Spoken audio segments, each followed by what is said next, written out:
Hey everybody, welcome back. Welcome if you're new. It would be awesome if you subscribed. So I'm staying true to my word and I'm gonna make a video every day this week, like I said. I realize that it's not, Thanksgiving is not a universal holiday. So if you do not live in the US, you're not going to be celebrating this upcoming holiday like we are on Thursday. But the reason why I am making a video every day this week is because I appreciate that when you have a toxic family, thanks to a narcissist, that the holidays are terrible. It ruins it for you, for everyone. So today I'm going to talk about no contact and navigating that, because I think that some people, everyone that I have spoken to or encountered that has gone no contact is absolutely thrilled. I hear nothing but great reports about how freeing it feels and how good it feels, and it's just a great feeling to cut off the toxicity and to really enjoy your life finally. Because something that I realized, like myself, is that the narcissist, in my case, it's my mother, but whomever the narcissist is in your life, they have so many issues. It's their problem, you guys. It's not our problem to bear the burden of. And when a narcissist has kids, that child is like the sacrificial lamb. It's like you're like their punching bag, you're the garbage can for all their issues, all their projection, all their hostility, anger, all of it, all their resentment. That's been my experience. Like, and you come into this world a beautiful, innocent, vulnerable, unsuspecting child, and you are just shit on by this narcissist with all their issues, all their misery. So, what I'm saying today is that if you are able to go no contact, God bless you. Don't give it a second thought. Their problems are not our problems.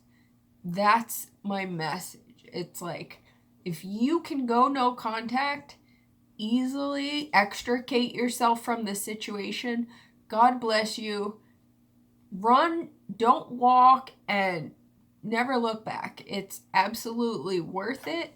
You deserve to live your own life narc free. So, but the other thing I'm taking into consideration is the fact that going no contact is not an easy maneuver for everyone. A lot of people have different factors impacting this decision or their ability to do this.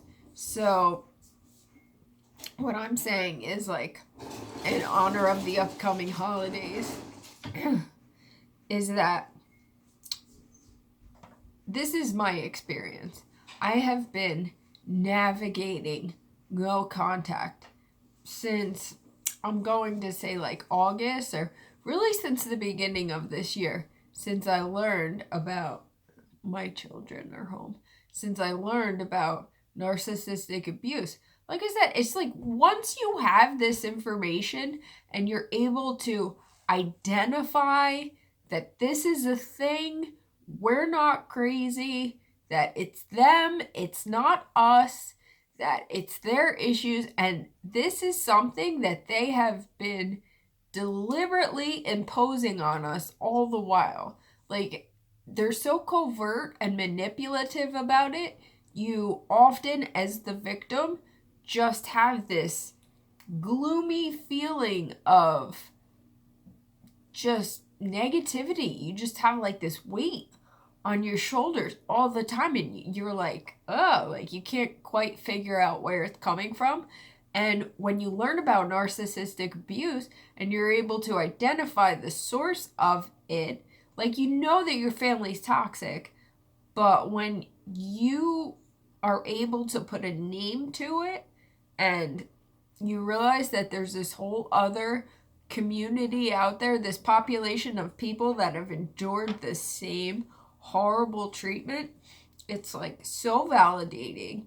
And, you know, from my standpoint, like, there's no going back, man. It's like when you see that these people have been toxic to you and that there's malicious motives behind it. In my case, again, like I said, from my mother, it's like, I'm done, man. Like, there's no going back. I will not be your punching bag anymore. So anyway, so I learned about narcissistic abuse in the beginning of this year, and as a result, I started limiting my contact with, I call them the toxic duo. In this, I'm referring to my narcissistic mother and my toxic enabling father. He is very much the orbiting parent.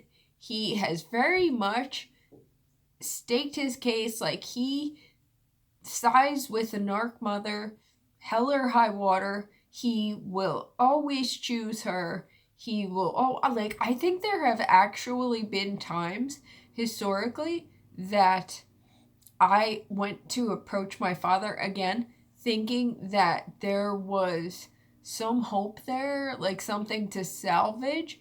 And he said to me, like, your mother and I are a team, or some crazy shit like that. And I was like, okay, like, I get it. I get it. You're both spoiled. Like, there's no hope. So what I'm saying is that I, like, started limiting my contact, like, immediately, because my husband and I are both so open. We, like, wear our hearts on our sleeves. We are, like, allergic to, like, superficiality and being fake. Like, I just cannot do it. So if someone has upset me, it's so obvious. I can't hide it. So I've just been, you know, distancing myself from them. Basically, the end of all, like, I started gray rocking her, and, like, she would, like, we barely had contact to begin with. So it wasn't like a significant change. It took a while for her to catch on, I guess. So basically, at the end of August is when she finally just flipped out, because my husband and I had a get together here at our home, and she was not included. I guess she found out about it, but also I was not taking her calls. I was like, she flipped out. She came over here, came at me, you know, with my enabling toxic father, the toxic duo, true to form. They came after me together. I have plenty of videos documenting all of this if you followed me. But so that was like the big explosion. And it was because, you know, narcissistic rage, when they don't get their way, they're not passionate about anything except themselves, except forwarding their agenda and getting their way. They don't give a shit about you and your feelings and the fact that you are hurt. But when it comes to impact them, forget about it. Like, they're just off the charts. So since that time, I have been, it's like kind of like, it's not a cut and dry, easy break. It's like kind of like a sticky, complicated situation. Like, my parents live 10 minutes away from us, and I am in a wheelchair, as I have said before, so I'm disabled. And we also have 2 children, 2 beautiful daughters that are 6 years old and 8 years old. My son up there passed away in 2013. So there's all of those factors that go into the pot. And what my husband does not have any family. His mom passed away. She was incredible, amazing, like the kind of mom you dream about. She was that mom. So she passed away, unfortunately. His dad is a narc jerk that took off, abandoned Joe and his brother and his mother when they were children. So Joe doesn't really have much family. He has an aunt and an uncle and a cousin and the fabulous family that we found on Ancestry.com. But again, these are all the factors that go into trying to go no contact. And I was like really wishy-washy about it initially. I was like uncertain as to what to do. But from what I have learned, what I have seen myself, what I understand is that narcissists never change. They have no capacity to self-reflect. They have no remorse. They will never have remorse because they have no empathy. They care about no one other than themselves. So in terms of trying to salvage a relationship, too little, too late. Like, I'm 39, and this has been going on my whole life. Like, I have always been the black sheep. I have an older brother who I have no contact with. That was easier to navigate because he lives further away. He and his wife have, like, always hated me anyway. And that all happened. That all went down, like, when we were going through everything with my son. He was diagnosed with brain cancer. So we went through like 18 months of torture, like his treatments and all that. And that's when the whole thing really came to a head with my wicked brother, who's a narcissist now, I believe, and his evil wife. And, you know, that's when we broke ties with them. So there was that. But as far as my parents go, I was like, my husband and I, you know, we love and we treasure and we cherish our beautiful children. And they had already established kind of like relationships, if you want to call, with my narc mother and toxic father, you know, Papa, they call him. And here's the thing. These jerks would just come and go as they please. They have no appreciation for these beautiful children the way Joe and I do. We love them, we treasure them, we appreciate them. But like, they're more of like a showpiece to my narc mom, and they're more like a piece of the puzzle into like this facade, this reputation they're trying to convey. You know, like, our kids are a way for them to act like model grandparents, even though they have like minimal to do with our kids. Like, it really started to like hit home. Like, our daughter, our 6-year-old, was playing softball. She had like, I don't know, like 30 games maybe. They came to one effing game. And like I said, we live like 10 minutes away from them. The games were even closer to their house than they were to our house.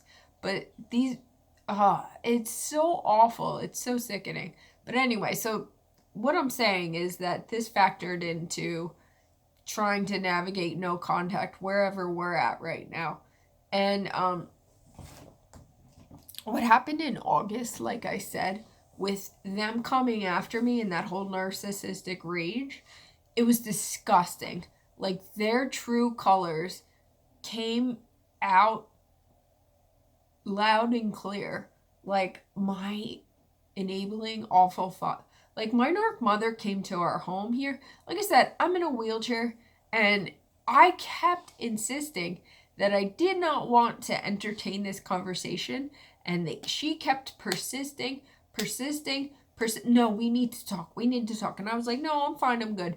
Because over the course of all these years, I have made the attempts at trying to make some progress in our relationship. Like, trying to address issues that have come up, times that they have screwed me over. And, you know, it's always just brushed under the rug, brushed aside, and I'm always the problem because I'm the one that opens my mouth. And I'm the black sheep, I'm the one that's being targeted. So nobody wants to acknowledge any of my grievances. But end of August, like I said, she was so wicked, so nasty, came over here, said nasty things to me in my previous videos, if you've seen them. And then my enabling awful father started like text message. It was a text assault, I call it. It's in my Instagram if you want to check that out. But he was saying like nasty things to me, blaming me as usual. Like, oh, you need professional help. You're so angry. That's another thing that like really infuriates me. Like, my husband and I are so blessed and we're so grateful for this beautiful life. And Joey, everything we went through, Joey was the worst nightmare I would never wish on anyone. But I'll tell you that we appreciate our lives and we are actually at peace with, what happened and the unfortunate fact that Joey is not here with us anymore. But we're blessed to be his parents. We're blessed to have had him here for the time that we did. But my narc mother and enabling father, they actually use that. They exploit Joey's passing and say that my husband and I are so angry. They're so angry. They just, like, how fucked up is that, you guys? Like, it's so untrue and so removed from the reality of everything. Like, my husband and I are so grateful and we are so appreciative of this beautiful life and our beautiful children, our marriage, the love that we have for one another, the love we share with our kids. And the wicked narc and enabling father, they can never take accountability for the things that they've done wrong. So it's got to be us. It's got to be me, right? So they use that excuse to put the onus on me like they always have. It's so infuriating, so disgusting. But oh my goodness, I just keep getting off topic. What I'm trying to get at again is navigating no contact is not always a clean break. Whatever your situation is, you know what is best for yourself. But first and foremost, you need to protect yourself. Whatever you do, if you're not able to extricate yourself from the situation right now, you know that you need to have boundaries and you need to protect yourself. You can always use the grave rock method. You can always use the broken record technique. Basically, what you're doing when you interact with the narcissist is giving them minimal fodder, minimal supply. Don't show them any emotion or any impact that they will have on you. So, like I said, that's what I was doing up until like the narc rage that, she tried to rain down on me with end of August. But like, so after that, like, we've just been, my husband and I were just like not dealing with them. Like I said, they were never a big part of our life. So it hasn't been terrible to like factor them out of it. The only thing is, like I said, our children, we don't want to complicate things in terms of them. Like, we want what's best for our children, obviously. At the end of the day, the conclusion that I'm coming to is that what's best for our children is to protect them from this. And it sucks because, like, you're not a bad person, I know, and we're not bad people. We don't, like, but the narc puts you in this spot, is what I'm saying. Is like, you have to do things that, like, you wouldn't normally do, because of the narcissist, because of how venomous, manipulative, malicious they are. Like, we have to take the appropriate measures to protect ourselves and to protect our children. So where we're at today is we're spending Thanksgiving with the family that my husband found on Ancestry.com, who we love, we have a great time with, and my husband's best friend and his father, they're coming over, and we're so excited, you guys. We're really looking forward to it. There's no, like, ominous cloud coming along with this get-together on Thursday. We're, like, actually genuinely, for one of the first times, looking forward to this holiday. And yes, this is a difficult time of year. It could be because this is when, Joey was diagnosed with the brain cancer and everything. But Joe and I take it as an opportunity to celebrate our beautiful family and everything that we're blessed with. And that's the message that we want to share with our beautiful daughters, is that we're so blessed and we have an amazing life and we have each other and we're so grateful. So we're factoring my narc mom and toxic father out this year, and it's awesome. And it's not like an easy break or whatever. Like, they're still trying to like weasel their way in. Like, I put on my Instagram, my dad sent me this generic BS like Facebook forward about family. We're family, we fight, we don't talk, blah blah blah blah blah. You know what? All that stuff is inapplicable when it comes to a toxic family, when you have a narcissistic parent. All that goes out the window. Like, friends, family, you fight, you make up, you love each other. Like, at the heart of it all is true, genuine love. When you have a narcissistic, fraudulent family, there is no genuine love and affinity for one another. Like, they just use the term family and they throw around the love word as manipulative tactics. It's like a blanket excuse for their shit treatment of you. Not anymore, man. Like, family is not an excuse to treat people terribly and get away with it. Like, that's what jerks use to, keep people in their life, to keep you as their victim. Oh, we're family. Like, no, thank you. Like, that's not an excuse to treat people terribly. And we don't deserve that. You do not deserve that. You're so much better. And, we are all blessed with these beautiful lives to make the best of it for ourselves. And if your parent is a narcissist and started out with all these strikes against them, like all this adversity that they choose not to overcome, that's on them. That's not you.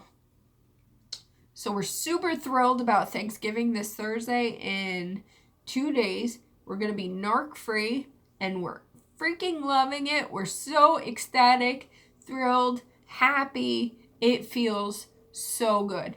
Like I said, navigating no contact, it's not the easiest thing. So you have to, take your own situation, all the factors into consideration and do what's best for yourself.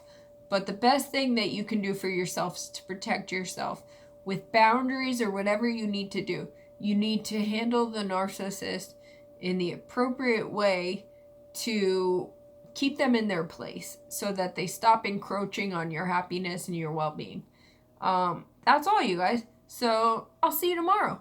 If you like this video, give me a thumbs up. That would be super awesome. I appreciate you all so sincerely. And we're bummed and we're bruised, but more than anything, we're blessed, you guys, because we're learning about this terrible abuse and we're taking whatever steps we need to recover from it and to get on living our best lives. God bless you guys. See you tomorrow.